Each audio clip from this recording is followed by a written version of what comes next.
All right, good evening, everybody. Thank you for joining us tonight. We'll go ahead and get a motion to open the meeting. Thank you. Second? Second. Awesome, thank you. All in favor? Aye. Thank you. We'll stand for the Pledge of Allegiance, please. Pledge allegiance to the flag of the United States of America and to the republic for which it stands, one nation, under God, indivisible, with liberty and justice for all.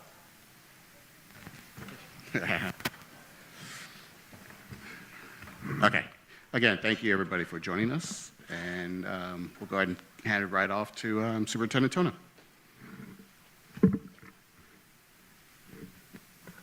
Thank you. Good evening, everyone. We're going to start with our high school student that has an update. I'm not sure who's speaking tonight.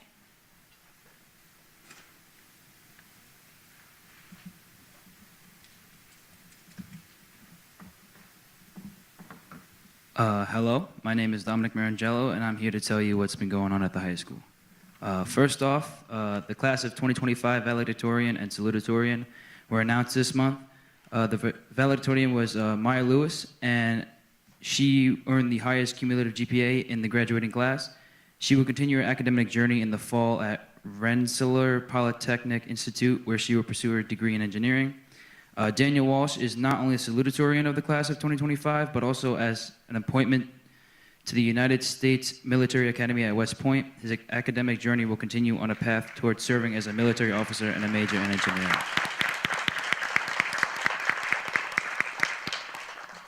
The MHS Drama Club performed their spring musical Annie on April 3rd, 4th, and 5th to large crowds every single night.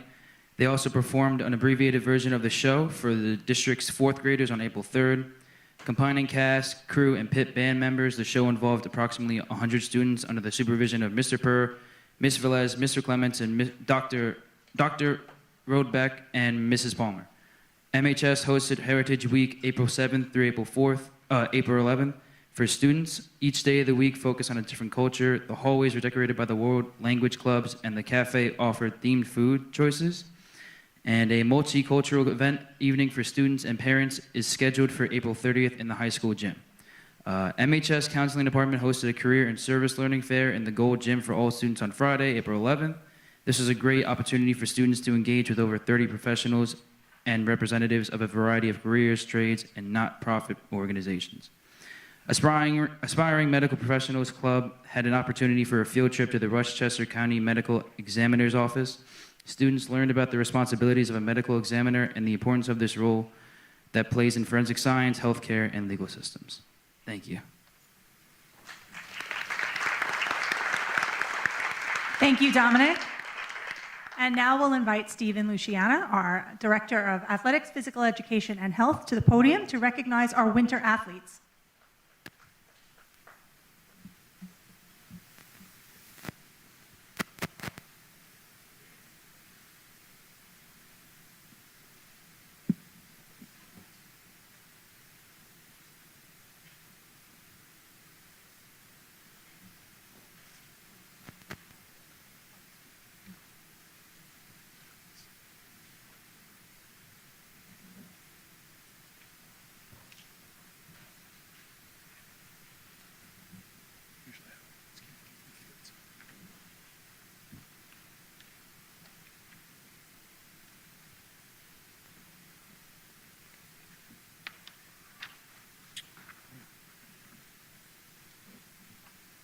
Good evening.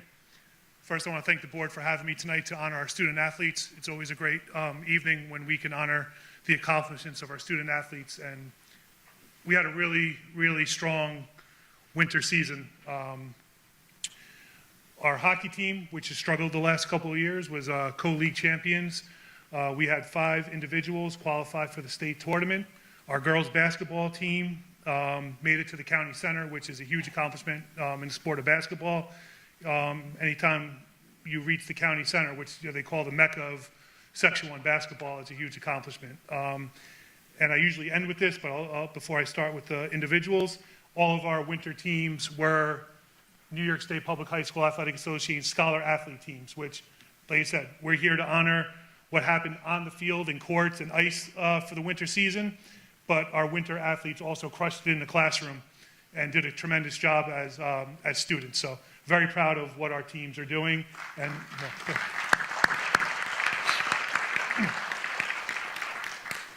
it just shows we have great coaches and great teachers that take care of our student athletes. So very proud of our accomplishments. We're going to start with our individual award winners. For wrestling, an all-league athlete, Pace Zeiler.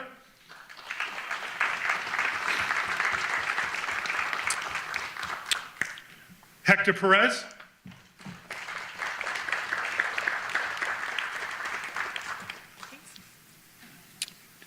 Jay Clark.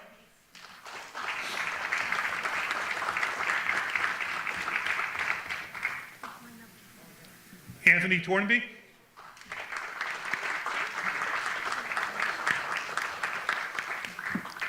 Connor Lowry.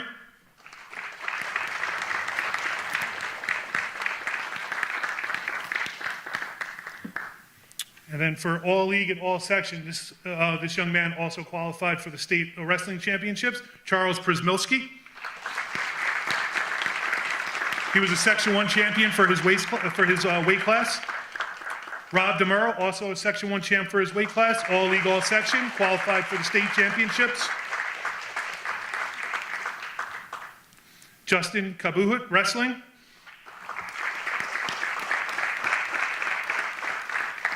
Henry Ramirez, all league, all section.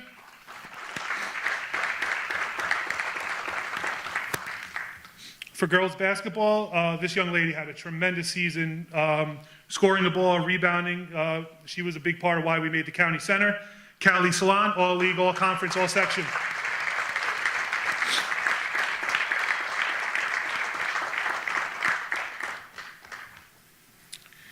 And Gianna Puckhaber had a tremendous season, all league and all conference.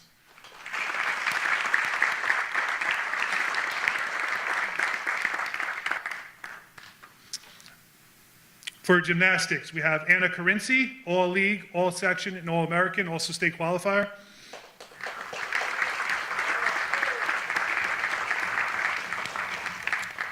Leah DeMays, gymnastics, all league, all section, all American.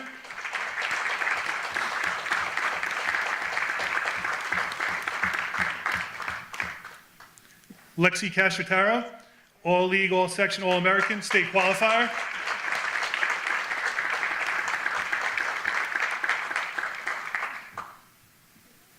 Riley Hughes, all league, all section, all American.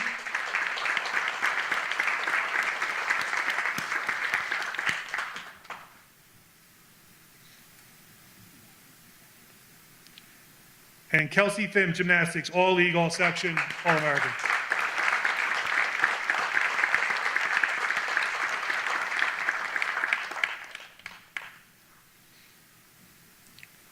For boys basketball, all league, all conference, we have Matt Riley.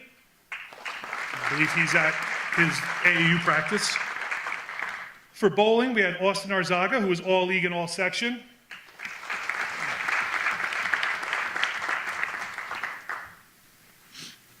Also for bowling, we had Miriam, I apologize for the last name, Kavadidze, all league.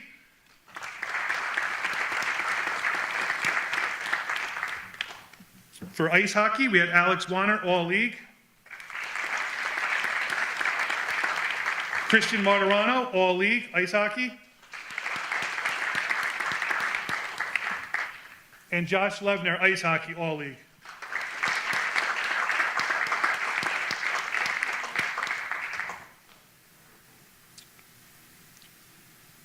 For our indoor track and field, we had Gianna Hartman, all league.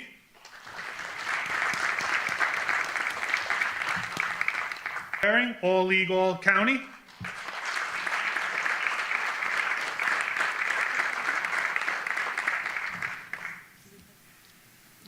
Liam McGuire, all county.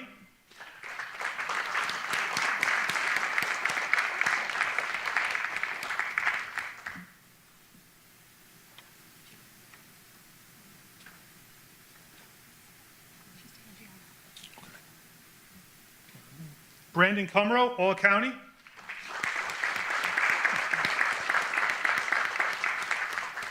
Kara O'Halloran, all county.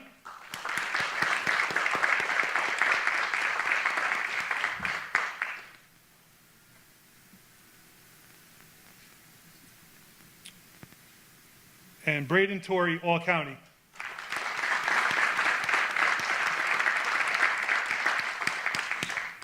Now for cheerleading.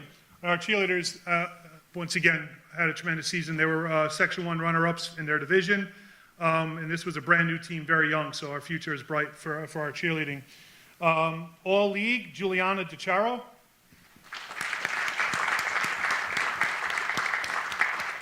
Lila Greco, All League, All Section. Isabel Mariella, All League, All Section. Sophia Trincatella, All League, All Section. Isabella Kerwin, All League. And Madison Mendez, All League. It really was a tremendous season. Very proud of our athletes. Unfortunately, a lot of our athletes that were supposed to be honored tonight are at games right now or practices. I mean, we had a full house today. We had varsity girls lacrosse, varsity boys lacrosse, JV girls lacrosse, varsity baseball, freshman baseball, all on campus today. So, you know, it's nice to actually have real spring weather to enjoy the spring sports. But very, very proud of our winter athletes, and congratulations to all. Thank you again for having me.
And thank you to all the family members who joined us this evening as well.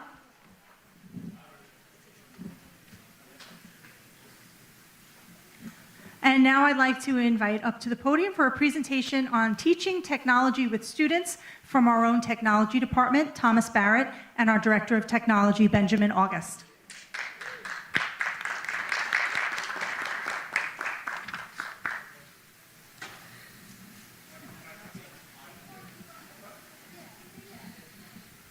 Good evening. Thank you to the Superintendent and to the Board for this opportunity to share the great successes that the Technology Department has had with creating opportunities for students to more closely engage with our professional staff. I'm joined tonight by Tom Barrett, one of our own network specialists and a Mahopac graduate.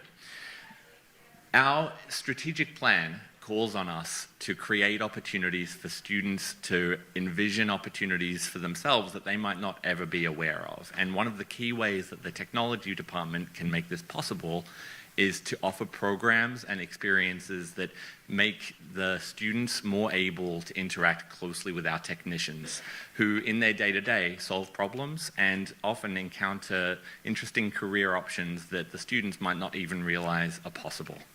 In trying to include students, we created a number of initiatives this year, among them classes that Tom Barrett coordinated with Falls Academy teachers so that students could have hands-on experiences, and PTO-sponsored after-school workshops that middle school students engaged in with one of our other technicians.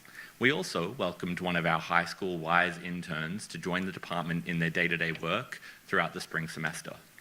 Tom's going to take us through some of the experiences that the Falls Academy students have had this year. So the first step we went through is I went through a slide presentation of all the parts, which you can see listed on that screen. We're not going to go through all of them, but basically definition of each part and what they do in the machine. Step 2, this was probably a student's favorite step. They got to take apart a bunch of old machines that were slated for retirement because they were past security updates. Step 3, we went through the same sheet that we went over originally in step 1, and we kind of put each part aside and had them figure out what each of them did. And then there was step 4. This part was a little more difficult for a lot of the students because they, in step 1 and 2, maybe weren't fully aware that we were going to put them back together again, but I would say 95 to 97% of the students got them back together again and they turned on. And I will pass it back off to Ben. That was the last step. So we see these experiences for students as a really important first step, allowing our students to more effectively partner with our professional staff. And some of the ways that we envision expanding this in the future is inviting our high school students to complete community service hours with the technology department and creating opportunities for students to undertake professional certifications that they can gain by engaging in some of the experiences that the technicians have to offer. We also hope to make it possible for the academy students to take the experiences they had this year and go to the next level, perhaps taking some of those skills and using them to proactively contribute back to repairing some of our devices. Thank you again for having us, and I'll pass it back over to the superintendent.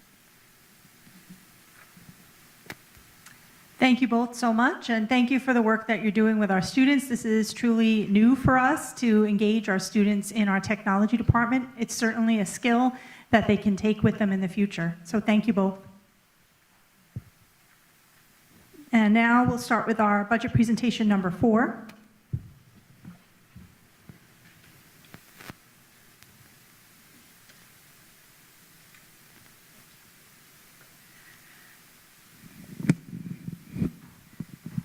All right, so this is our 4th budget presentation. It is also the night of the budget adoption. We have our building principals here joining us. They're going to do some presentations as well. So here you can see our budget development process, and we're all the way down to April. And like I just mentioned, it's budget adoption evening and our presentations from the buildings.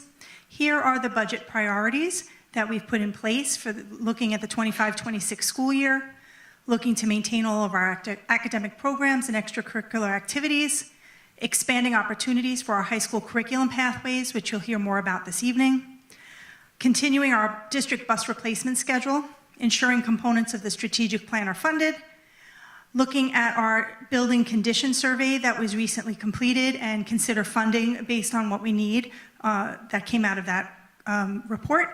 And as always, balancing the needs of our educational program with the fiscal needs of our community. So I'm going to turn it off to Liz Blessing from Lakeview, Gary Chadwick from Fulmer Road, and Brian Gilligan from Austin Road.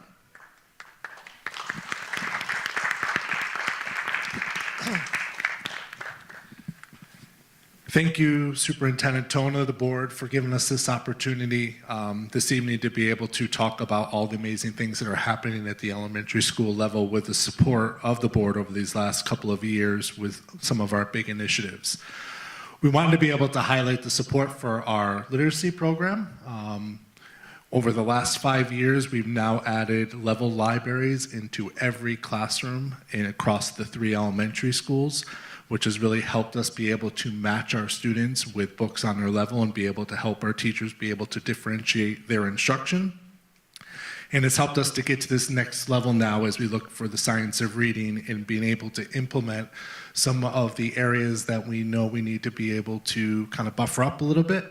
And that would certainly be our phonics instruction, and with the leadership of Matt Lawrence, our assistant superintendent for instruction, we are certainly heading in that direction for next year. So thank you for your support in that area, along with our literacy coaches who are supporting this work on a day-to-day basis with our teachers, and being able to start our work with looking at data and being able to analyze it to be able to make those important decisions as we move forward.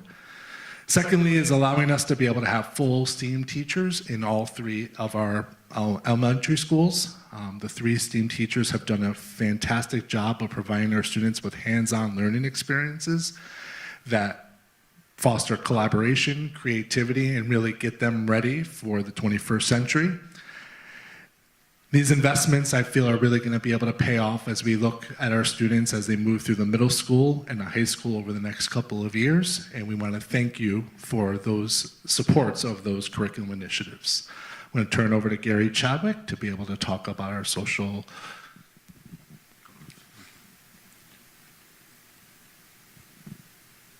Thanks, Brian. So once again, we'd like to thank you for the opportunity for the Board of Education and your support. Specifically last year, as leaders in the buildings, we're always asked to kind of shoot for the stars as far as our priorities go and what our needs are to best meet the needs of our students and their families. And last year, we were able to complete the cycle per se for all 3 of our buildings to have full-time social workers. And the work that they do is on a daily basis is tremendous to ensure that our families and students' needs are being met both inside the school and out within our community.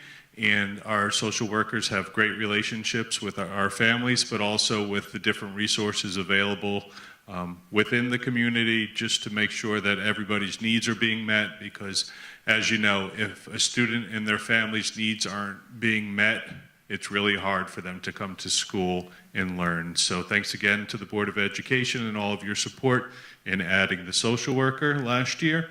And now I'd like to turn it over to Liz Blessing. Good evening, everyone, and thank you for the opportunity to speak with you tonight. I'm here to share the incredible work happening in our elementary libraries across the district and the vital roles our library media specialists play in supporting the students, staff, and families. This past year, we expanded from 1 library media specialist to 2, and the impact has been extraordinary.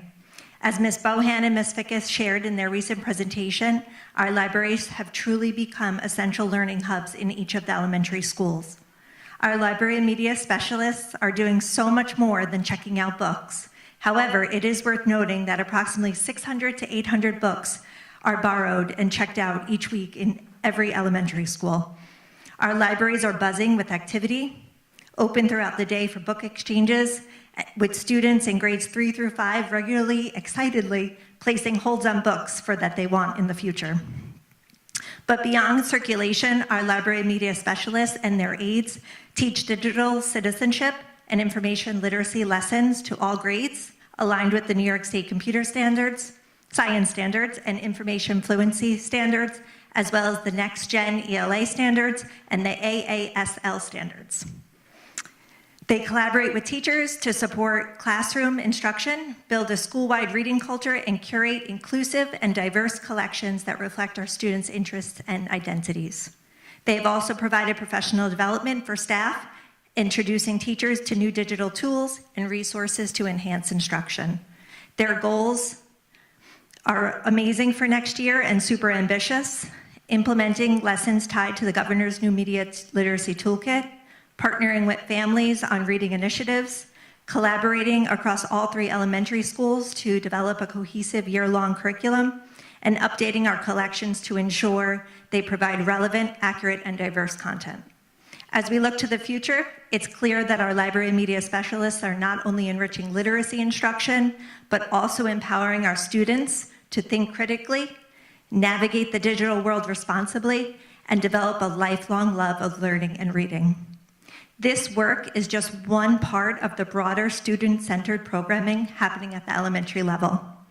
We are incredibly proud of the collaborative efforts across our elementary schools to support the whole child, academically, emotionally, and socially. With your continued support, we will build on this momentum to create even more meaningful learning experiences for all of our students.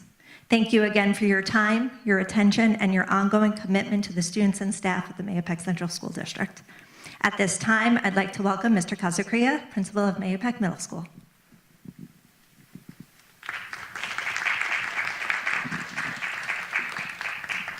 Thank you, Ms. Blessing. Good evening, board members, Superintendent Tona, faculty, family, and community members. I wanted to take a few moments to say thank you for the support and commitment you've shown to our students, our staff, and the entire Mahopac Central School District. Thanks to your thoughtful support of last year's budget, we've made some incredible strides at Mahopac Middle School. One of the standout additions has been our accelerated math program, which now starts in 6th grade instead of 7th. we have over 100 students enrolled in this pathway. And it's not just about moving faster, it's about moving smarter. These students now have 2 full years of deeply understanding key concepts, preparing them to confidently take algebra in 8th grade.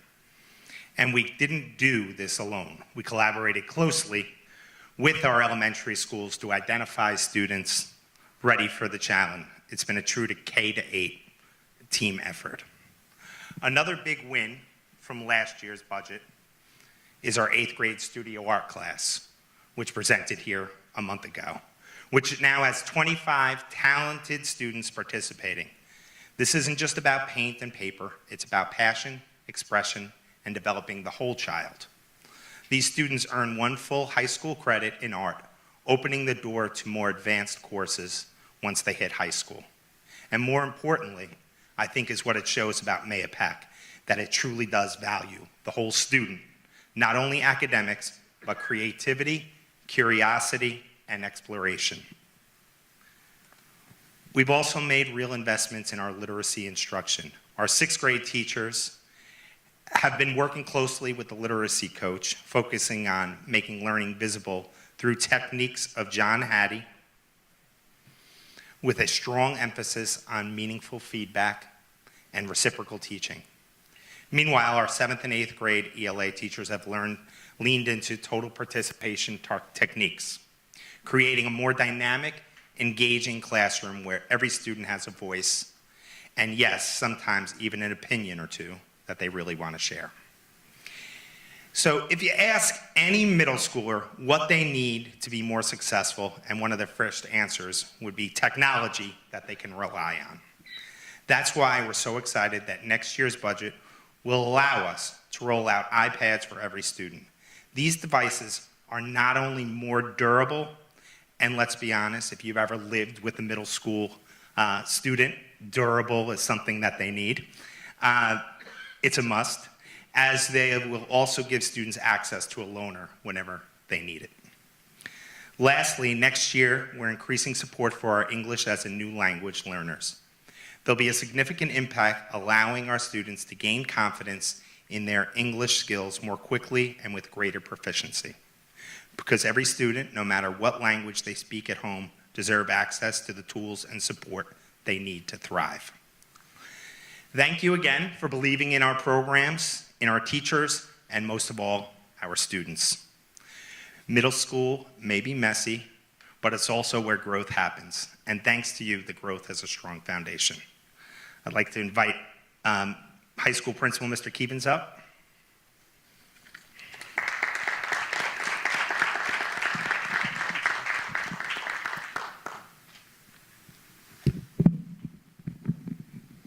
Good evening, thank you. Again, I'd like to thank the board, the superintendent, and the community for the ongoing support that results in so much of the success at Mahopac High School. So I'm going to speak to some of the many achievements of our students and staff, and then move on to some of the program that the budget has allowed us to move forward with. So first, it seems like we do this every year. We've had yet another teacher earn the designation of master teacher, and it's Dennis Quackenbush, one of our physics teacher. It's a tremendous honor, and he joins 6 other teachers at Mahopac High School. So as we go through many of our departments and the achievements, again, I said this last year, it's about the overall experience, so we try and dovetail what we do during the day with after-school programming and extracurriculars. So within our art department, regularly receiving awards. 9 seniors participated in the Senior Art Show at the Katona Museum of Arts in February.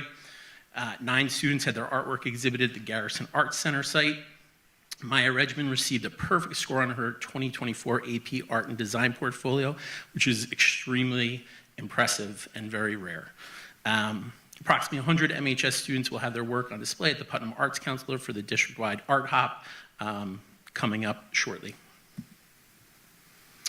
From World Language, we have an extremely strong World Language staff and program. and I think much stronger than other local schools with our offerings. We are continuing to focus on the seal of biliteracy and looking to really increase our numbers and identifying students that potentially qualify for that seal. We had students recognized for the Westchester Coalition of Italian American Organizations for outstanding achievement in Italian and the Ace Endico Scholarship. Super exciting. This happened pre-COVID and it finally came back. We had over 20 German exchange students spend over a week with us, and it was a tremendous experience for both those students as well as our students. Again, we always have a tremendous success on the National German exam with several of our students receiving gold, silver, and bronze medal. And I believe there's over 13,000 students that take that exam. So E&L, again, with the successful budget, we're really continuing to build out the supports for our E&L program. We were able to add an MHS Life course specifically for E&L students that allows us to be more targeted. We're doing our first annual multicultural night at the high school shortly. We hosted the 6th annual district E&L family night at the high school.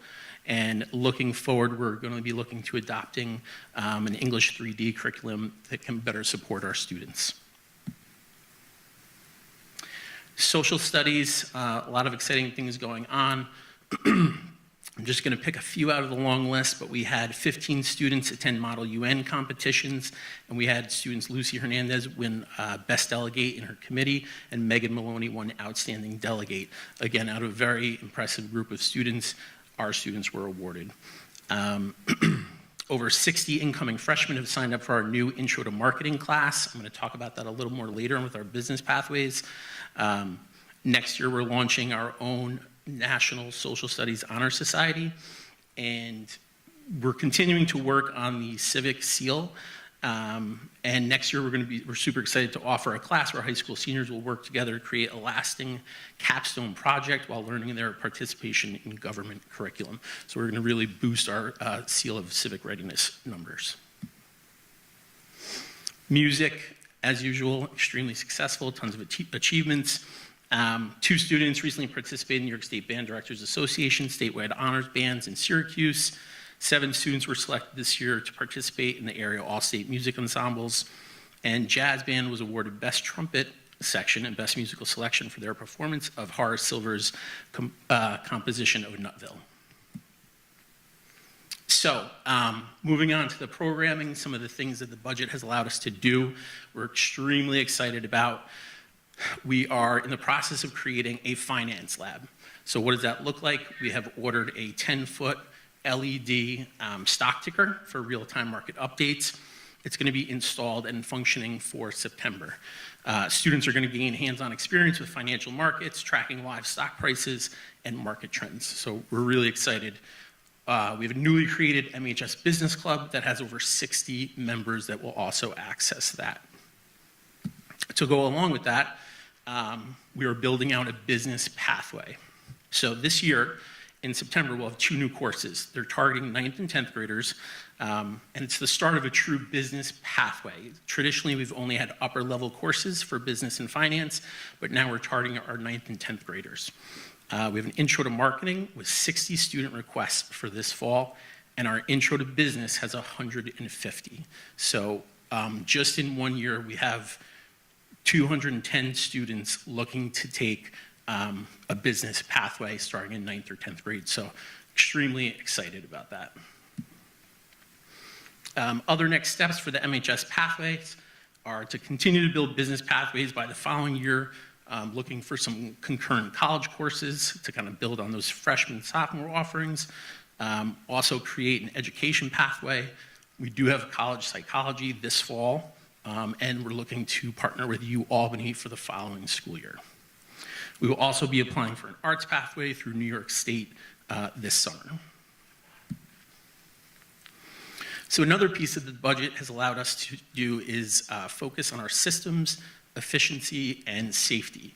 So something that we've done unique with the help of technology, they've been super involved, was increasing our use of Infinite Campus and the SIS system, and our use of student IDs. So We basically have added scanners all around the building to increase efficiency and be able to have student locations at any time. Now when you check out food, you're using your ID, the nurse, the attendance office, library, and bathrooms. So basically, we're increasing efficiency, but real-time info for safety. So again, thank you, and I'm going to pass it on to the superintendent.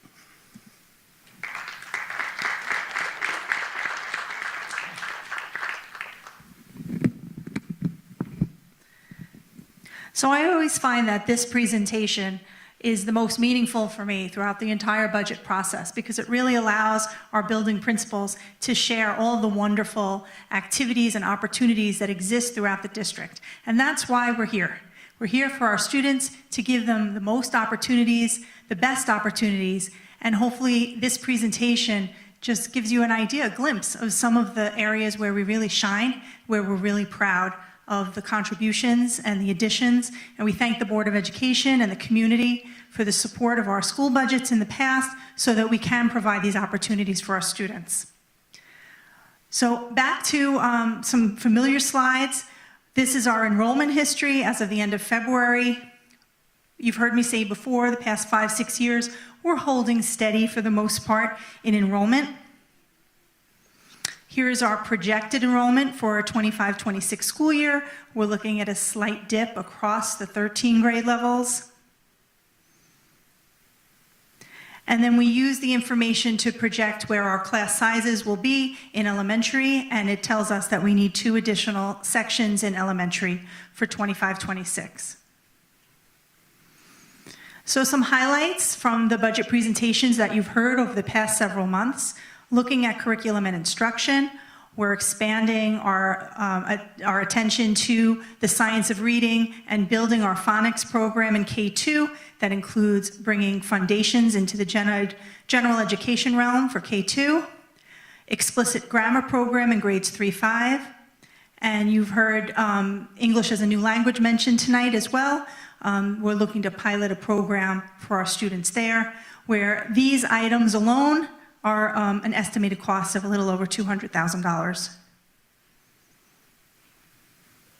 Looking at special education and student support, we do need some additional staff here. We're hoping to add an elementary special class, 2 additional occupational therapist assistants. We don't currently have assistants, so we're looking to add those to the district, and an additional physical therapist, which currently we have the support, but we pay for that through a vendor contract. So we'd like to have the flexibility of having our own people on staff, and there is either cost savings or budget neutral in order to do that. We're looking to add another psychologist. We're hoping that we can find one that's bilingual, that would meet the needs of our students, and also give us the opportunity when a special education student or potential student needs some psychological testing, and the testing needs to be done in another language, that a bilingual psychologist on site will allow us to do that directly rather than contracting with a vendor to get that done. And then we're looking to add a middle school and a high school special class. So the estimated cost of the items on this slide is a little over $360,000. Athletics, we're looking at a neutral budget from current year to 25-26. You can see some items there, some highlights of what was in the presentation when Mr. Luciana presented a few months ago. And then in transportation, we actually have a decrease in the budget because the vehicle lifts that were in the current year's budget and the prior year's budget, they've been installed, so we don't need to budget for those anymore. Looking at facility safety and security. So facilities projects, we are looking to add about $1 million, or to have $1 million in the budget dedicated to facilities projects. These are not capital projects. These are projects that our very talented in-house facility staff can either do themselves, or we may need to contract out to get some of these items done. These items are included in the building condition report, so they are definitely things that are needed. It includes adding exterior automatic external defibrillators across the district at each building for community use to keep everyone safe. This is a $200,000 reduction from where we originally had the budget, and then we met with the board last week, and we did reduce that by $200,000. Looking at safety and security, the items that are here are a little over $300,000. We're looking to go to our next phase of the glass mitigation system that we started at the fronts of all of our buildings. We're looking to expand it around to exterior windows on the first floor. The next phase of our CRG mapping tool. Again, that's used in collaboration with law enforcement from the community. Right now, we use it when we have our lockdown drills, but it's available, and we've been practicing the use of it in case of the unfortunate situation where there's a threat to any of our buildings. Last item on this slide is additional security for after-school events, either through the Putnam County Sheriff's Office or our contracted security company, so that we are completely safe whether we have students during the school day or after school.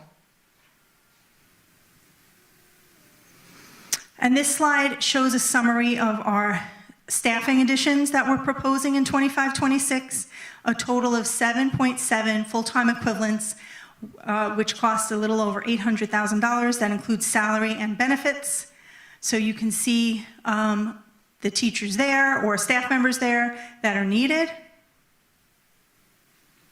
and included in the budget proposed. And then this slide includes staffing new hires, which would replace vendor contracts. So we're looking at these as budget neutral.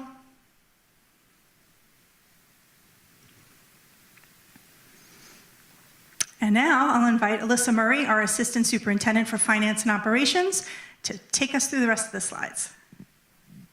Thank you. So we have here the proposed expenditures by category. So everything that Superintendent Tono was just saying in the highlights, this is part of that budget. So we'll get to the bottom line in a little bit. But right here you can see that salaries and benefits are majority of the budget, about 75% of our budget. And that's where I start in the budgeting process, making sure our salaries and benefits are compliant with our collective bargaining agreements. So here is a table of the visual I just showed. So as you can see, there is salaries is one of the bigger items that is increasing the budget. You see BOCEs, which is one of our main ways to get shared resources that our district doesn't provide here in district. We have contract services, which includes our auditors, our legal, and things of that nature that help the district run. We have supplies. And in that line, you'll see supplies is mostly from the supplies needed for facilities projects proposed. So you'll see the bottom line is $145,137,805, a 2.6 increase from last year, which is a 1.89% budget to budget increase. So here you have the three-part budget. So New York State, you have to break down the budget in three parts: administrative, program, and capital. So amongst this, you can see $121.2 million is program, which is around 83% of the current budget. So that's kind of where you would like to be in terms of program driving your three-part budget is, which includes instructional salaries, benefits, materials, supplies, guidance, health, all those things that really impact the students directly. Here you have a breakdown of our spending. So this is a look at, when you look at our whole expenditures, 86.9% of those expenditures are contractual/obligatory, meaning that we have to fulfill based on our contract, based on the collective bargaining agreement, based on our debt service from the capital projects. So things that we start with when in terms of making sure when we move from budget to budget that are covered. And then we have discretionary, which is materials and supplies, curriculum enhancements, athletics, extracurriculars, facilities upgrades. So on the other side of expenditures, you have revenues. So each year, your revenues and your expenditures must equal. So here is the breakdown of revenue. So our proposed revenue has a property tax levy, 66.13%. And then state aid of 28.66, which is a majority of our revenue sources, and we'll get into what that breaks down to. So we have a breakdown of state aid, property tax levy, appropriate fund balance, and then our other miscellaneous items. So I'll just point out state aid as of right now, and you'll go into state aid a little bit more in the next slide. We have a $1.4 million increase. That's based on the preliminary state aid run. We haven't received the final yet. No one in New York State has yet. So this is what we have to put out to the community because that's what we know at this point. Our property tax levy, as you can see, is at 1%, which has changed from the last presentation I gave a month ago. So it's a 95.9%, $9 million tax levy.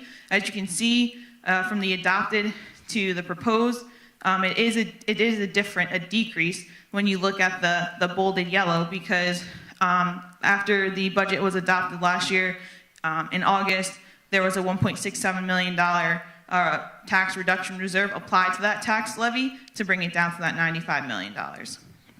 And then you have appropriated fund balance. So appropriated fund balance is the money from the prior year that you plug into the budget to make sure the revenues equals expenditures. So you can see in 24-25 current year, we had $2.3 million that we used to plug into the budget, and this year we had $3.8 million. So here's our state aid, our preliminary, as I said prior. So some of the things to point out, we have foundation aid, which is a formula given to us by New York State that plugs in a lot of our metrics, and as of now, we're getting a 6.99% increase.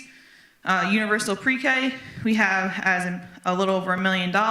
So that, in the difference between this year, current year to next year, is that the goal is to fill all of the seats that we have, because it's a per seat amount that we get from the state. So if we were to fill every seat, this is the amount we would receive from the state. And then you take that out of the total aid factored in, because the universal pre-K money is not going into the general expenditure budget. It goes into a different fund. And then a lot of the other lines you'll see here are expense-driven aid. So however much we spend in a certain area is however much the following year we'll get back in aid based on our aid ratio.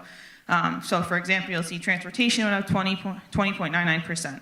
Another area is building aid, which is based on our capital projects. So as we complete the capital projects, we have to file forms with the state, and then we receive aid back on the project. So when you take out pre-K, our state aid right now is 3.46% increase. So here you have the tax levy limit calculation. So this is one of the starting points of the revenue part of the budget. And you start with the prior year tax levy. You factor in a couple things that are factors that are given to us, whether it's from New York State or from real property tax.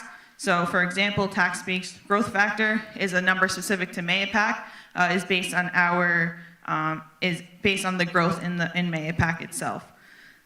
Then you have the allowable growth factor, which is a number universally given each year to every district in New York, is 1.02%. And then you have our exemptions, which is our capital project debt service that we can apply towards the tax levy. So if we were to tax the community to the max based on our formula, it would be 2.10%. Here is a table of our restricted reserve fund summary. So each year, in June of the end of the fiscal year, our books close for our external audit, and then when they close, we have reserves that we have to now delegate money from our excess fund balance into these reserves. So as you can see, you have our current reserves, and one thing I'll point out is the reserve for tax reduction. That $1.667 million was used for the tax warrant for this current year, so we currently do not have that. Another piece I'll point out is our reserve for capital projects. So last year on the ballot was to establish a capital reserve for capital improvements, and we funded that reserve to $5 million. So on this year's ballot, we are looking to create a reserve for capital projects that would last us 10 years, $10 million, and that's just on the budget. On the ballot is to just create that reserve. And if we have the monies available, we would put into that. The board would decide if they would like to put into that reserve. Another thing I'll point out is the reserve for tax certiorari. So since the settlement has ended, after the books close in June or in the summertime, the board will decide how to divvy up the money, that $10.5 million. We do have to keep a little bit in there, 1.2 million for current possible litigate exposure that we still have outstanding, but majority of that money will be moved. So to summarize, our proposed budget is $145,137,805 with a budget-to-budget increase of 1.89%.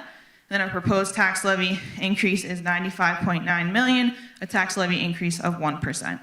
So that's about $1 million less than the maximum allowable tax levy limit of the 2.10%. So as you can see here, we have the tax levy history. So that bottom line, it was pink for a couple of presentations, but since this is the budget adoption, tentatively, we have a 1.89% budget to budget, 1% allowable tax levy amount with a CPI of 2.95%. Here's a visual of what I just showed. So as you can see, the actual tax levy amount, the 1%, is the lowest amongst this graph since 1920.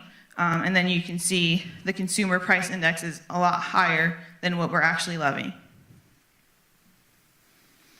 Here is a comparison of neighboring districts in PNW region, and the districts that were picked out to represent this comparison have similar wealth profiles as Mayapack. So there's a metric called combined wealth ratio, and that ratio is given to every district in New York State, and so these similarly have combined wealth ratio as Mayapack. So as you can see, in red, tax levy allowable, yellow is tax levy, and then budget is 1.89, and that's in blue. So our budget to budget is the lowest amongst these districts, and then our tax levy is the second lowest amongst these districts. So based on an assessed value of $500,000 home, the annual change for Town of Carmel and Town of Putnam Valley would be $95.05 increase with a monthly change of $7.92. And this is based on the accessible information from 2024 because we don't receive the new information until after the budget vote. So if the budget were to be voted down, we would have to have a contingency budget. So the budget would have to be reduced by about $950,000, and that would have to be pared down by law, and you'd have to pair it by staff reductions, increased class sizes, reduction of extracurricular activities and interscholastic sports, and eliminate all equipment expenditures. So on top of the first proposition on the ballot of the 1.89% budget to budget and the 1% tax levy, we will have the transportation bus proposition, a proposition we've had it for the past few years. So this is just to continue our 12-year bus replacement plan, and it would be purchasing 7 65-passenger buses, 2 30-passenger buses, 1 wheelchair bus, for a total cost of 10 buses at $1.5 million.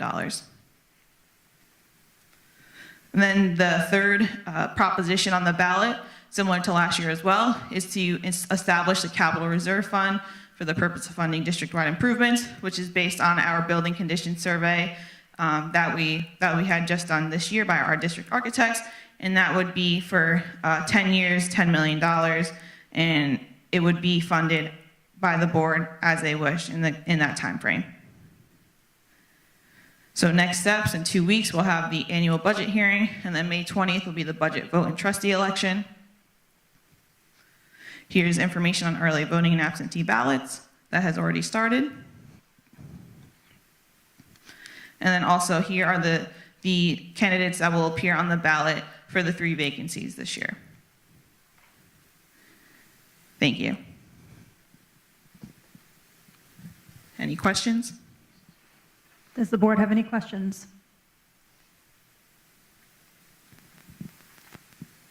I would just like to thank Alyssa for all of her work on this budget, and the assistant superintendents, Mrs. Pontillo and Dr. Lawrence, all the principals and administrators throughout the district. It truly is a pleasure to work alongside of each and every one of you.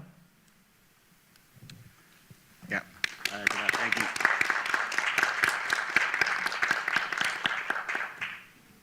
Okay.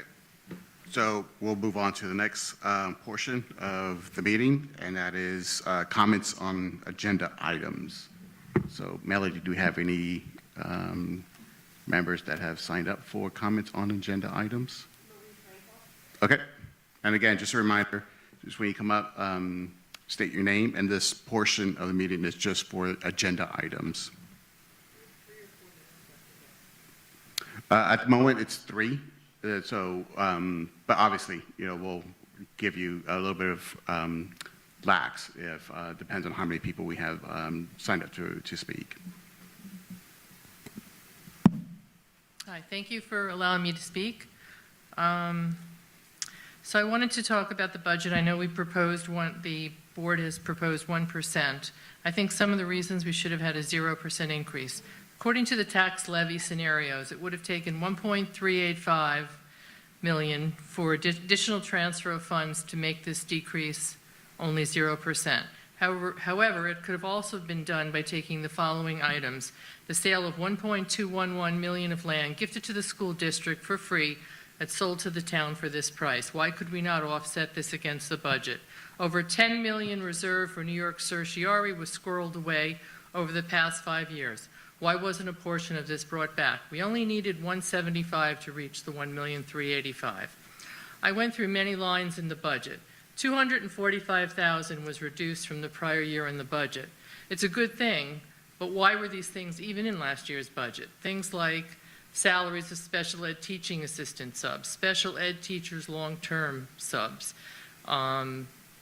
curriculum work, guidance counselors for elementary school, salary field trip, overtime. All these things were budgeted. I'm sure there's many more in the budget this year we could have easily gotten rid of.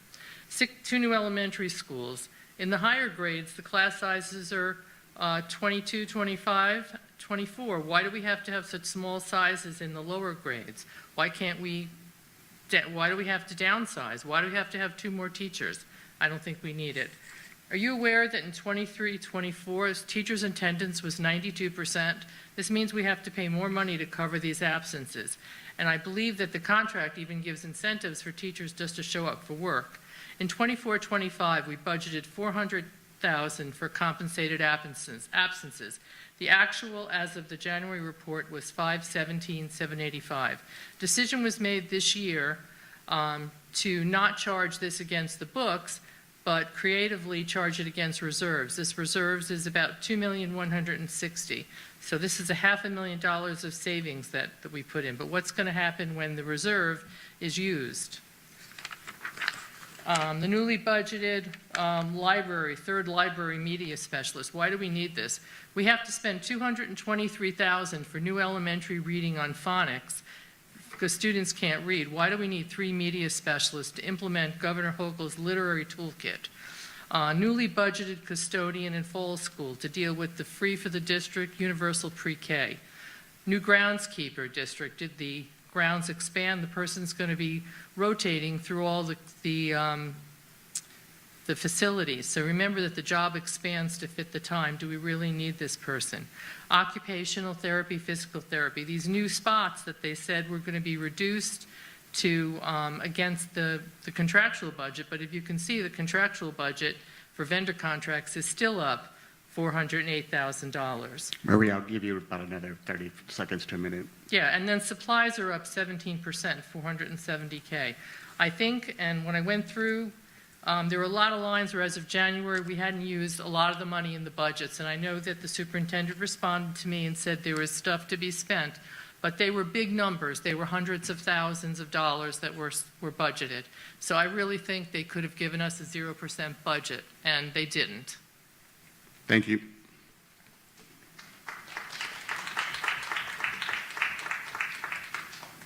Melody, do you have anybody else signed up? Do you want to speak for agenda items?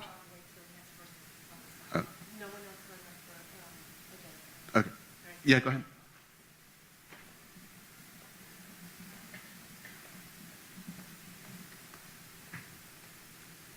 Good evening, everyone. My name is Lucy Masafra, and I've been coming before you for a few months now asking for tax relief. As I've mentioned before, the tax levy from 1920 budget year to the current 2025-26 is a total of $22.8 million. Much of the increase in these years was due to watershed litigation, which is now resolved as of July 2024. That litigation also led to the tax cert reserve reaching over $10 million. The financial burden that justified past increases is no longer there. As I've said before, now is the time for tax relief, not another increase. Per the district meeting on April 17th and tonight's presentation, the proposal of 1% increase on a home assessed of $500,000 would be $95.05 more this year than last year. While that's less than the proposed 1.95 that they began with, the district is in a strong financial position. We sold the district office for $1.2 million. Approximate state aid as of tonight shows an addition of $1.4 million, and we have over $26 million in reserves. Again, this is all the taxpayers' money totaling over $28 million. When a board member says 0% is irresponsible, remember, taxing the community despite record reserves is what's truly irresponsible. I applaud those board members who supported a reduction, but we should all be asking, why didn't the others? The board's job is to protect taxpayers while supporting quality education. Please reconsider when you vote on tonight's levy. I also want to talk about, on the presentation this evening, we had the contingency budget, that it would need to be reduced by $954,358. Use the district office of $1.2 million, and you don't have to have any contingency. There's another item on tonight's agenda that was very upsetting to me, and that is with great disbelief. One second. With great disbelief, I see that Melody LaRocca's resignation is on tonight's agenda. I was on the board when Melody was made a lasting impression during her interview in 2017. Since Melody has been with the school district since 2017... Lucy, you have to be very careful with what we said, what's publicly Well, that's an available. agenda item. I understand, but let's just be mindful of... It's an agenda item. The name is right there. I understand. Let's just... We have to be mindful of what is agenda item, but then also other things that are beyond. So I'm just giving you warning of what can be said and what cannot be said. Just be mindful of what we can Okay, and well, you cannot can say. stop me if I'm not being mindful. I know. Okay, I appreciate it. Since she's been with the school district since 2017, she has truly transformed the way the district operates, from bringing board docs up to speed to being a steady... Lucy, I don't think we should be... That's almost like giving her a review, which we cannot do during public session. So we can say what is the public agenda. Okay, but- so then let me say, I feel compelled to express how truly sorry I am to see her leave after 9 years of dedicated service. Her commitment, professionalism, and unwavering dedication to the people of the district have left a lasting impact. She has served with integrity and heart, and her presence in the district will be deeply missed, not only for her expertise and leadership, but for her steady, reliable support she offered to everyone around her. While it is difficult to say goodbye to someone who has been such an integral part of MAPAC, I respect and understand her decision. I wish nothing but the best in whatever path she chooses next. Please know your legacy here will be remembered with deep appreciation and gratitude. Thank you for all you've done and for doing it with such excellence. Thank you.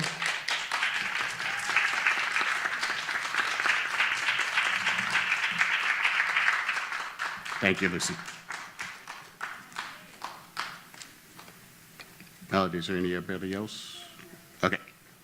So, again, thank you for everybody who speaks. I know it's not easy, so I appreciate everybody who comes up and speaks at the podium. With that, we'll move on to Superintendent's report.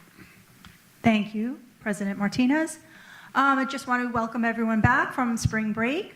Our students returned today, and our instructional staff and everyone appear to be rested and excited for the remainder of the school year. We truly are going into the busy season. Thank you to all of our staff members who did work over the break. Basically, the unsung heroes who get a lot of work done during quieter times where there's less people around, but we certainly appreciate all that they've done over the past week and every day. And again, our winter athletes tonight were celebrated. It's always wonderful to recognize our students And as was said earlier, many of our winter athletes could not be with us this evening because they were outside as spring athletes. So if you have the opportunity to catch one of our athletic events, please try to do so. So it was mentioned also that the Art Hop, it actually starts tomorrow, April 23rd. The kickoff is from 4 to 6 p.m. Our elementary students' work will be displayed at the Mahopac Public Library, and our secondary students' artwork will be displayed at Putnam Arts Council. The work will be on display through May 8th. So we thank both the Mahopac Public Library as well as Putnam Arts Council for partnering with us to display and showcase our students' talents. So be sure to stop by if you have a chance. Today was Transportation Personnel Appreciation Day, and tomorrow is Administrative Assistants Appreciation Day, where we recognize our clerical staff. So please join me in thanking all of these staff members, clerical and transportation, for their valuable contributions to our students, district, and community. A big thank you to all. And yeah. And as I said, we're now in our busy season. So we have awards ceremonies, honor society inductions, spring athletic events, concerts. Please take a moment to take a look at our district calendar on the website and join us for some of these events where our students' accomplishments and talents are truly showcased. And also, I'll be visiting several different community organizations over the next several weeks to share information about the 25-26 school budget. If anyone knows of an organization that wishes to host a presentation, please let me know, and I'll try to schedule that with them. So thank you.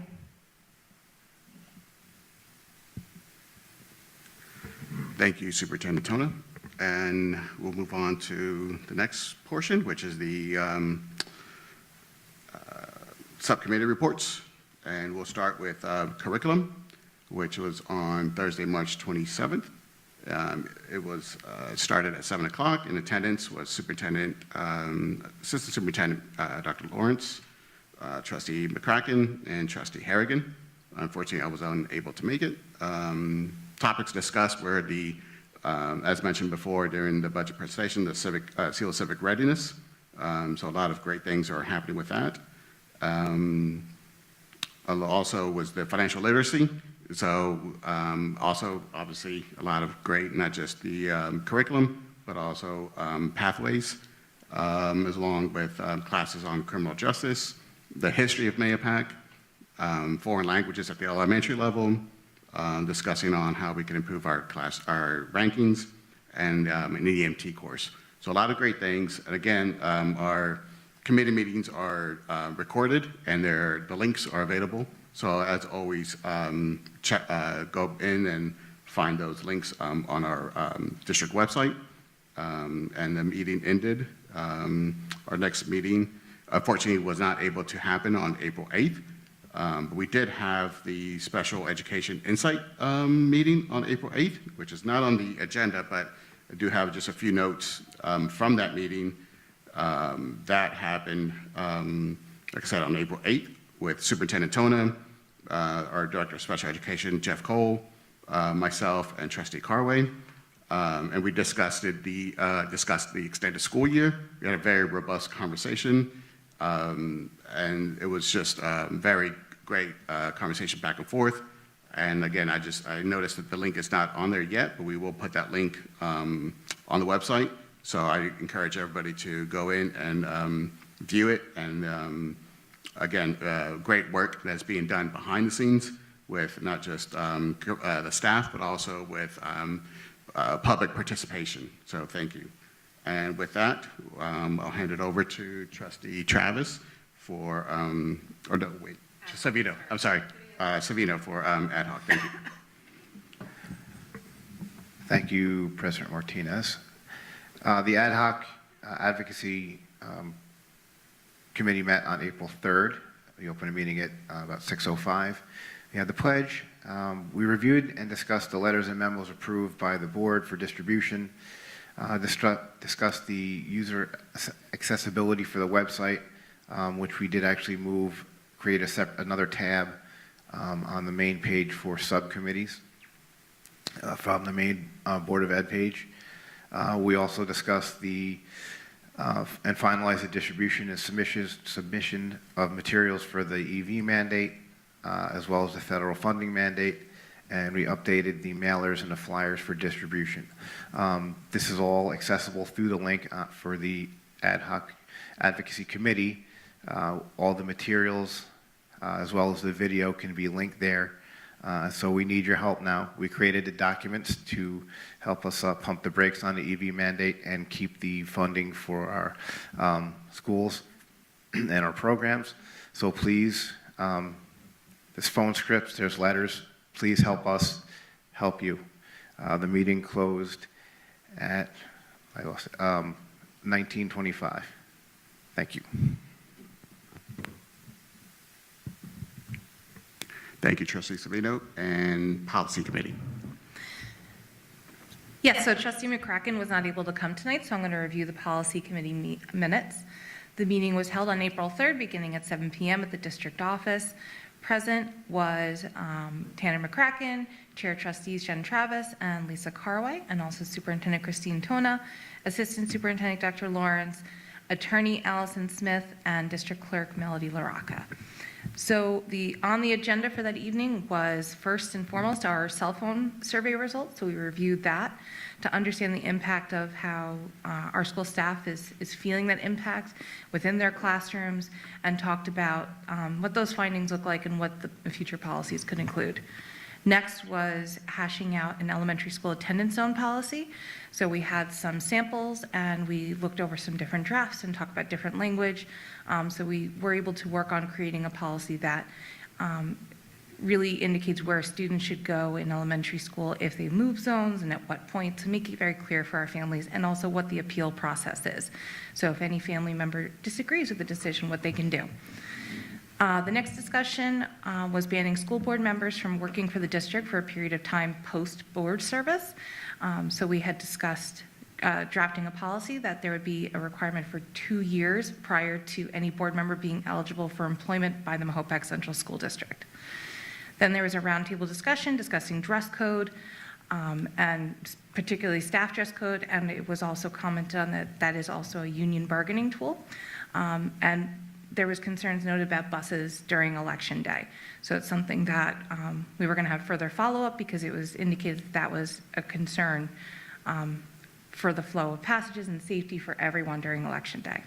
And then community members also echoed their concerns, talking about staff dress codes, talking about the buses, and a robust discussion occurred around both of those items. And the meeting ended at 9:30, and you can watch the video of the whole policy committee meeting on our website. Thank you, Trustee Travis. Those are all the committee meetings. And again, thank you for all the trustees putting in extra hours of their personal time to get this work done. And then I'll hand it over to Trustee Mongan for the reading of some donations.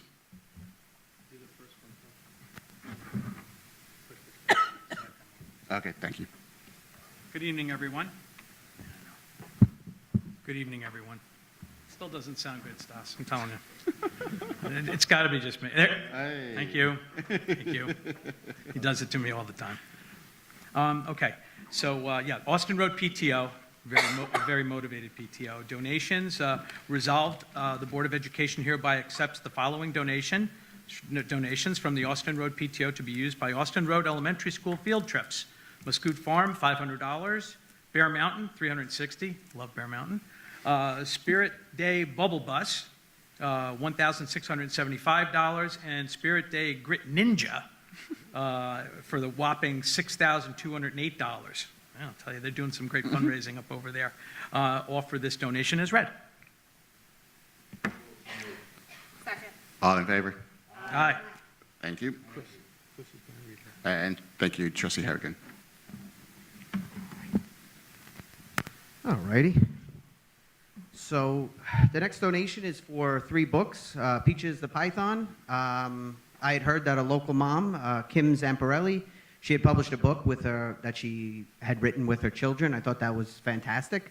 And I'd like to get them into the elementary schools so she could share her story with our elementary school students.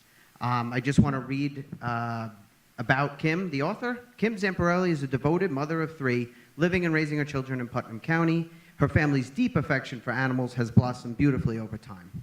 What began as a simple reptile room with just a snake and a few spiders has since evolved into a vibrant sanctuary filled with 4 snakes, several lizards, a tortoise, each with their own special place in their hearts. And when Kim first welcomed Peaches the python into their lives, she sensed instantly that this was going to be the beginning of a beautiful story waiting to be shared. So, You want to just read the oh yeah, I forgot to read the important part. Yeah. Resolved, the Board of Education hereby accepts the donation from Christopher Harrigan for 3 books, Peaches the Python, to be utilized in each of the Mahopac Central School District elementary schools. The donation value is $34.20. Thank you. Should we get a motion? All in favor? Aye. Thank you. And the next part is the consent agenda. So can we get a motion to accept? Consent agenda, could I have 3 items that I'd like to table for discussion at our next work session. 1B, Melody LaRocca's resignation. 1R, the legal, our legal contract, our legal contract that we have on for tonight, and also 7D under new business, the UPSU MOA. Usually what we've had in the past, we usually get a nice breakdown from legal on the contract. The contract is running through 2029. Our work session the other day was quite long. I think it was nearly 5 hours, and I don't think we got we weren't really able to get into any of the nitty-gritty details, and I would like to hear the legal representation and the legal. I have certainly some legal questions on the MOA, and it does run through 2029, so I wouldn't ask for a little leeway on that. Can we go one by one on that, Mike? You did 3 at the same time. I did. Yeah, Thank you, gentlemen. you got it. Okay. So, 1 Bravo first. 1B, okay, make a motion to table 1B, the resignation of Melody LaRocca as district clerk. Is that, because I'm seeing 1B differently maybe. You mean, oh, I got you, sorry. That's my So bad. can I ask a clarifying question? What is the rationale for pulling that? To see if we can entice her to stay on as district clerk.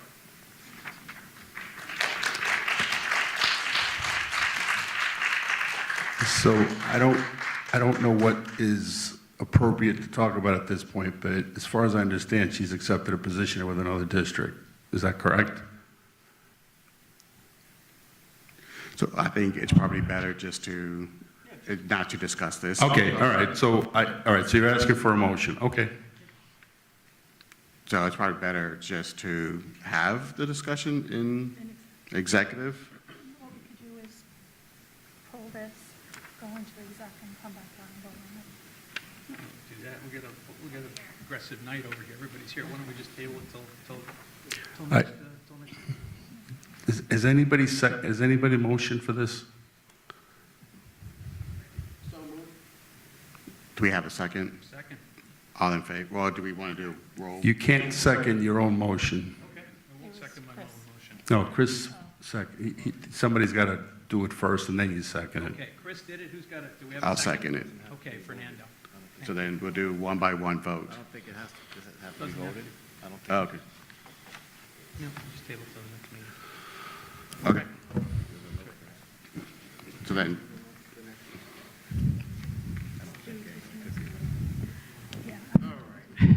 So, You could table it now. I would not table it till the next meeting. I think the board should have the opportunity to go into executive session and have the conversation, and then make a decision there on what to do at that point. But I would go through each of the 3 items that trustee Mongan brought up and repeat the process that you just did. 7D would be exec also, because that's collective bargaining. yeah. All right, so let's go to the next one, then we'll go into executive. So So same thing for the attorneys. Which letter was that, please? R. So you're requesting a motion to table that, to put that into executive as well? Is that what the motion's for? Well, that was just for, again, for further discussion. We talked about an RFP going out at some point, but yet this says LLP to provide legal services for the entire school year from 2025 to 2026. We don't have to, there's no rush for this. We don't have to appoint any legal until our reorg in July. So I think it gives us ample time to be able to go out and get some other, get an RFP out and get other opportunities to make sure that we're doing right by our public that we serve, and make sure we're getting the best possible pricing for the best and the best bang for the buck. So,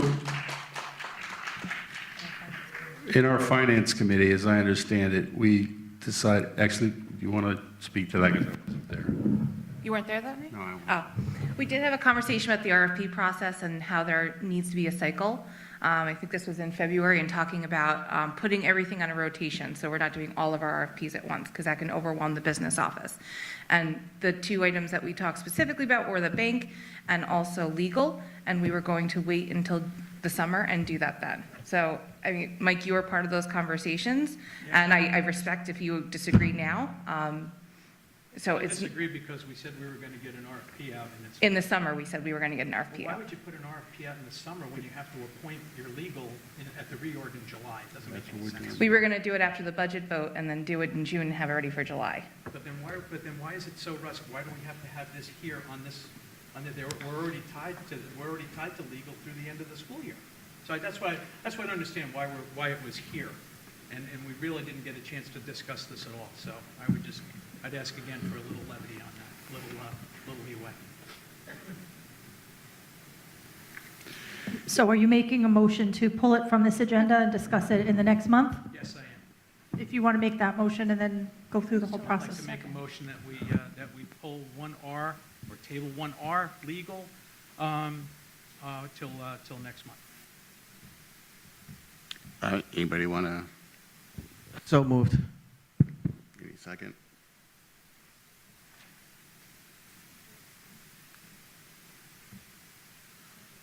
Nobody yet. All right, I'll second it, and so we'll just. And then, what's the last one? 7D under new business. I have some legal questions that would require an attorney present to go through and take us through, as we've done historically with all of our contracts. And we did do that in executive session in March.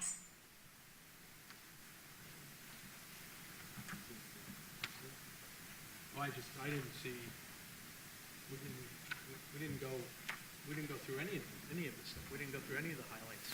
We didn't do it. Yes, the attorney came and brought the document the way she brings it for every collective bargaining agreement when we're at the tail end, and provided the comparison chart with advantages to the district, advantages to the bargaining unit, and mutual advantages. We did do that. I didn't see any of the, there's stipends in this thing, we didn't know anything about stipends, so I Do you want to make a motion to discuss it in executive session? well, we have people here and we have a pretty aggressive agenda. We've been going at these work sessions for 4 or 5 hours, so once again, I'd like to, the contract isn't due till the end of June. There's no reason why we can't have Melissa Knapp come over and just go through some of the highlights of this contract and how we were able to come to a couple of the items in the contract. That's all. I just had some questions. I didn't think it was a big deal. Mike, I don't understand something, just to be clear here. It seems that these 3 issues have been discussed in specific meetings, whether they're executive or in some of the committee meetings. And, we did have a work session, I guess, yeah, I know, I was there. So why do you wait till this time to pull these items?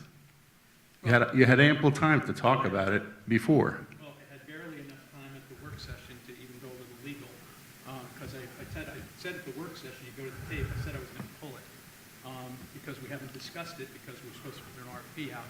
And the UPSU contract was recently signed. I just wanted to see what they were signing, and it goes to 2029. I just wanted to see some of the highlights in the contract.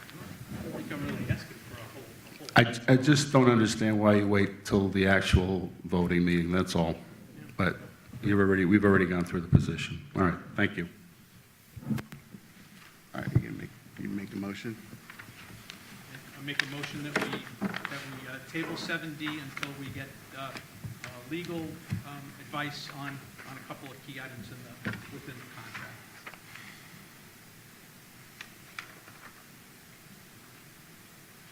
All right, anybody want to motion it, or we're going to just let it go?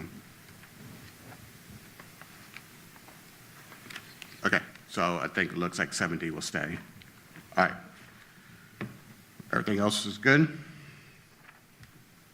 All right, so I guess we'll go ahead back and do a motion without 1 Bravo from Human Resource Agenda and 1R. We'll remove those. And can we get a motion for the consent agenda as discussed? Or do we have any? Yeah, okay, so get a motion to accept the consent agenda without those 2 items. So moved. Get a second? Any discussion? Okay, all in favor? Aye. Any opposed? Okay, and I'm aye as well. So you got that, Melody? Yes. No, aye in favor. I'm sorry, yes. Thank you. Okay, and then. Now you would do a motion. Melody, wouldn't now these 2 No. other items be voted on separately on whether to table or to vote?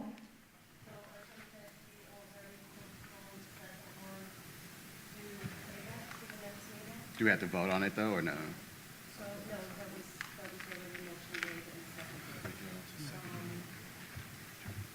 Okay. Go to the new business? Okay. Thank you. All right, so new business. Let me get to that screen, sorry. All right. Thank you for your patience. So new business is BOCE's budget vote and trustee election. Motion to approve the administrative budget for the 2025 school year in the amount of $12,136,000. Motion to approve. I think Ben won that one. Second? Lisa sounded like Jenny a little slow today. All in favor?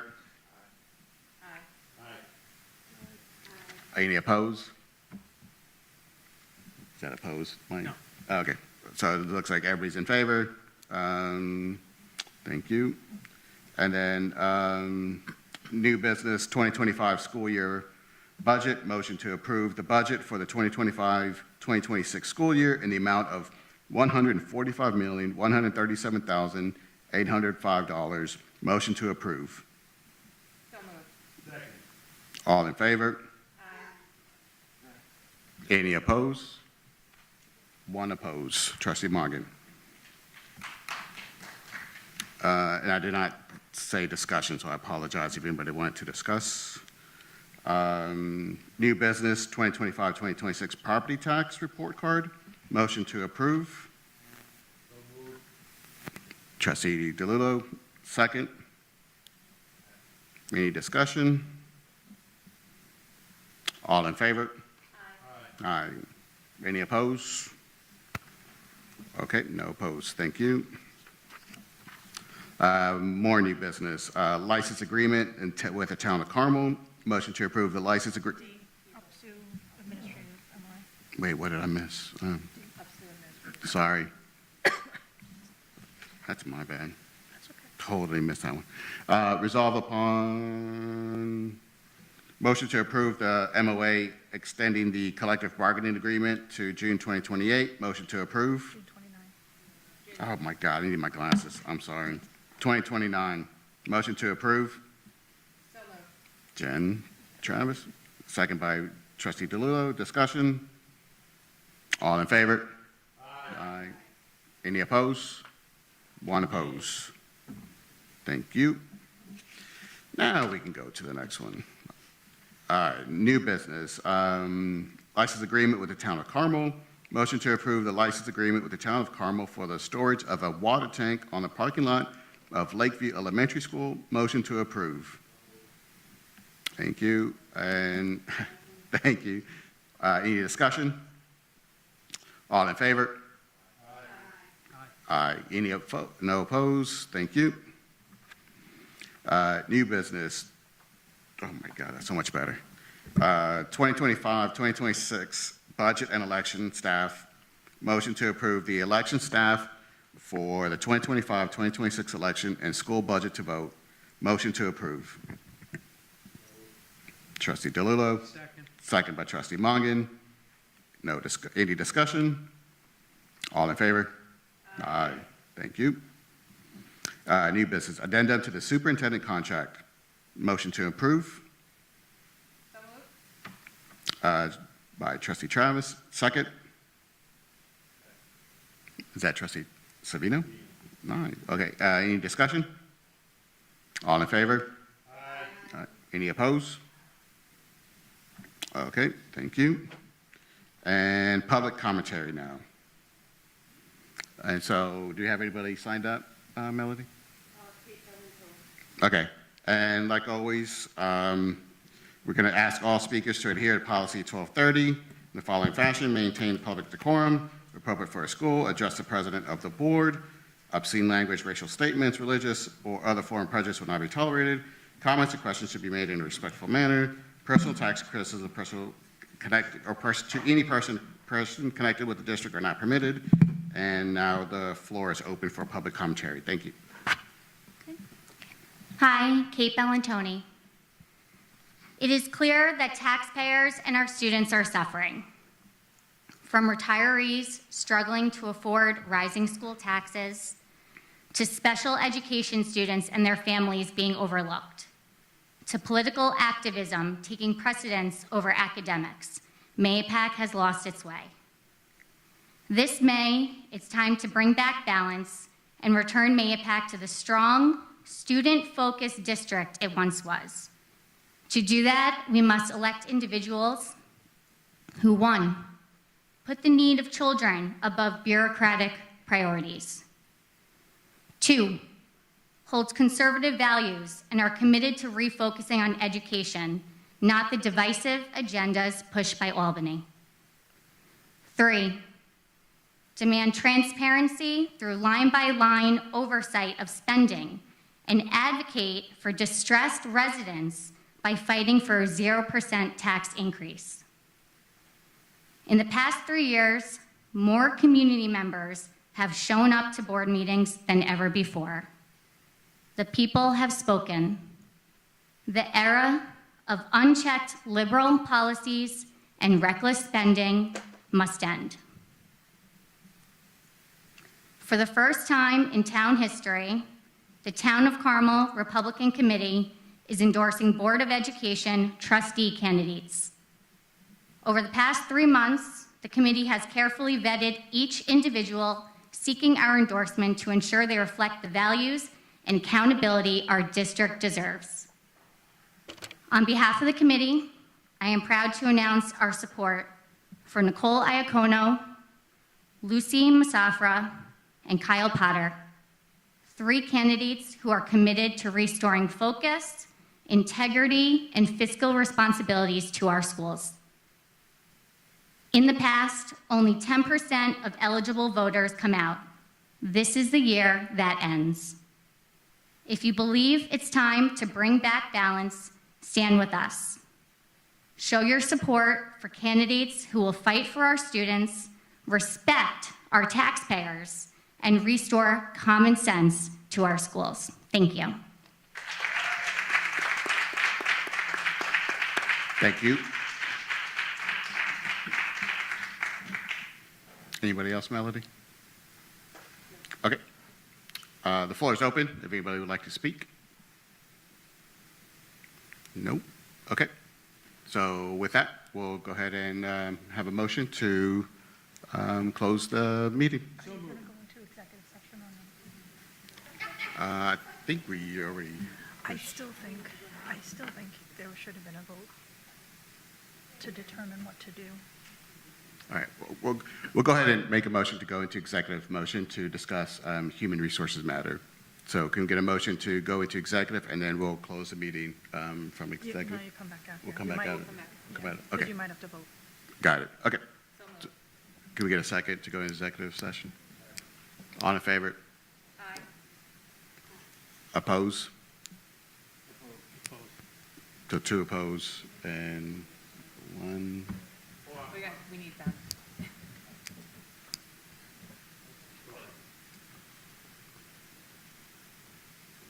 It's to go into executive session and then come back after to discuss human resources. I agree, yes. So 1, 2, 3, so 4 in favor and 2 opposed. And what do you, To discuss executive. so then it's five. You got five. Lisa, you. No, it's, oh, it's 5? Oh, okay. All right, so we'll go ahead and go into executive session, and then once we're finished, we'll come back out and close the meeting. Okay. Thank you. Thank you, everybody.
Okay, thank you for, do we have to make a motion to come back out of executive?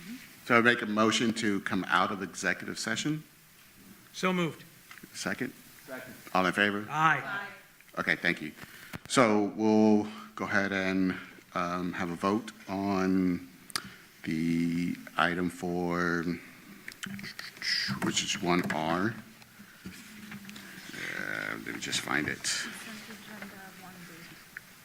We're going to do 1R first, if that's okay, if I can find it. Or R, I'm sorry, just R, yeah. Yeah, new business R, which is the attorney. Letter R. Letter R. Yep.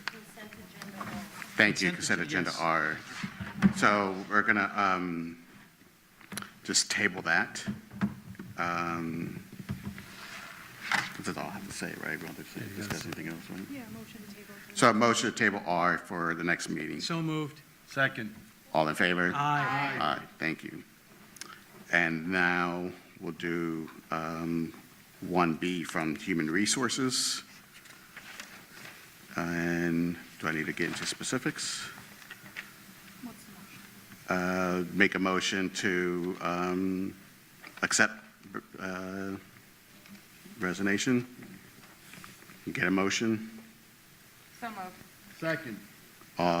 Do we want to go do roll call? Or just do all in favor? Aye. Any opposed? Nay. Okay, and so that passes. And we'll go ahead and have a motion to close tonight's meeting. Can I get a motion to close the meeting? So moved. Can I get a second? Second. All in favor?